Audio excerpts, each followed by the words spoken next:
السلام عليكم. اليوم ان شاء الله غنحضروا الحامض مصير بطريقه سهله وكيوجد بالزربه، وحتى المكونات ساهلين. كنتمنى ان الفيديو ديال اليوم ينال اعجابكم. ندوزو نشوفوا الطريقه ديال التحضير. عندي هنايا تقريبا كيلو ديال الحامض، يعني الليمون الحامض، وعندي هنايا الملحه.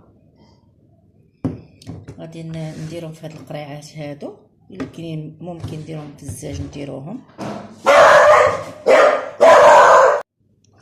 انا عندي هنايا الحامض كنت صايبته تقريبا هذه مصايبه شي 3 ايام، دابا باقي ما كاملش، يعني مازال باقي خصني نزيد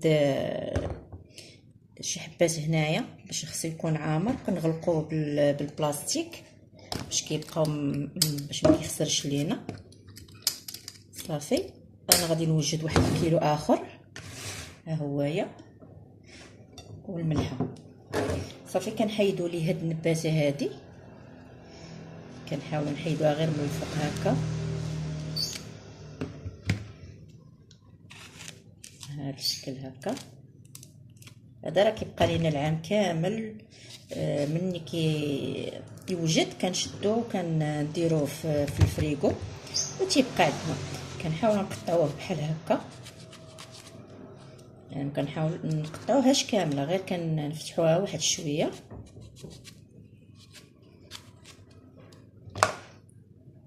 انا عندي الموس ماضي بزاف، خصو اللي يضربني في ايديا. صافي نحاولوها من هنا.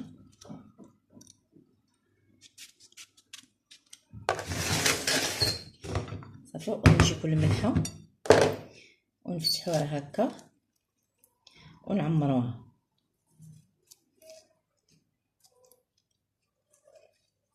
صافي وكنغلقوها بحال هكا، كنجمعوها وكنديروها في القرعه.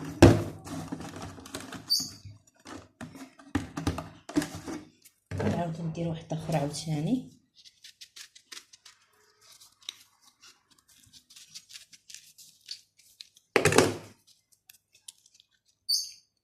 نحاول نعمروهم مزيان باش ما يفسدوش لينا ملي نكونوا مغطينهم. نحاولوا نديرهم في واحد البلاكار يكون مظلم ونخليوهم حتى كيوجدوا.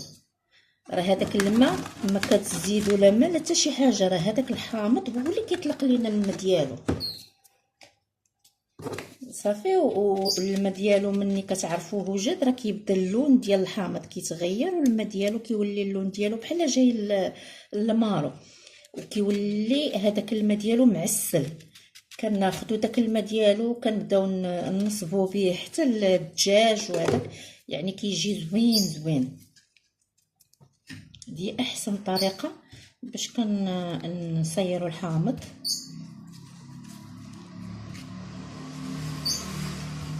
احسن ما كنشريوه من الزنقه كيديروا فيه شي مواد باش كيوجد لينهم بالزربه.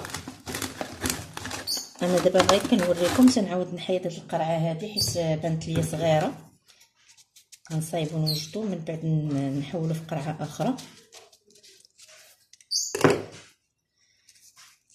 صافي كنبقاو غاديين بنفس الطريقه حتى كنكملوا الكميه كامله اللي عندنا. يعني ما حد الحامض كاين في هاد الوقت هذا نستغلوه، نجيبوه ونوجدوه ونحطوه عندنا في الدار، كيبقى لينا صالح يعني المده اللي كنبغيو حنايا. احسن ما كتمشيو نشريوه، وهذا النوع هذا احسن من الاخر، يعني هذا هو البلدي اللي كيترقد. اما الاخر اللي كنشريو من عند اللي كيبيعوا الزيتون وهذا راه كناخذوا غير الاخر العادي اللي كنصايبوا به. الاخر راه غير خاص غير بالعصير يعني الا احتاجيتيه مثلا ناخذوا العصير ديالو نديروه مع الحوت، نديروه عصير نشربوه. المهم ها هما غادي نخلي حتى نكمل الكميه كامله ومن بعد نتلاقاو. انا هنايا كملته. زدت هنايا واحد الحبات، زدت شي 3. صافي وكنديروا بلاستيكه وكنسدوها. صافي وكنخليوها. راه ملي زدت الحامض الماء طلع بزاف ونقصو زدتو في هاد القرعه هادي، يعني ما نضيعوش. زدتو في هاد القرعه صافي وعمرت. راه كنت حابه واش ما غاديش تكفيني الساعه، هي كفاتني. كنحاول ملي كندخلوا الليمون الحامض كنبركو عليه بحال هكا مزيان مزيان، ما كنخليوش هذا. انا غادي نعاود نشري لي الحامض عاوتاني ونكمل حتى نكمل القرعه نسدها.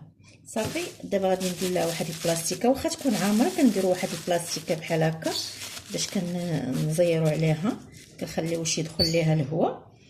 ومن بعد صافي كنسدوا عليها وكنخليوه. هذا راه 20 يوم باذن الله تعالى تيكون واجد. وقد ما زاد قد ما كيولي مزيان، قد ما كتولي المذاق ديالو كيتعسل. كنتمنى ان الفيديو ديال اليوم ينال اعجابكم. شكرا على المتابعه والى اللقاء.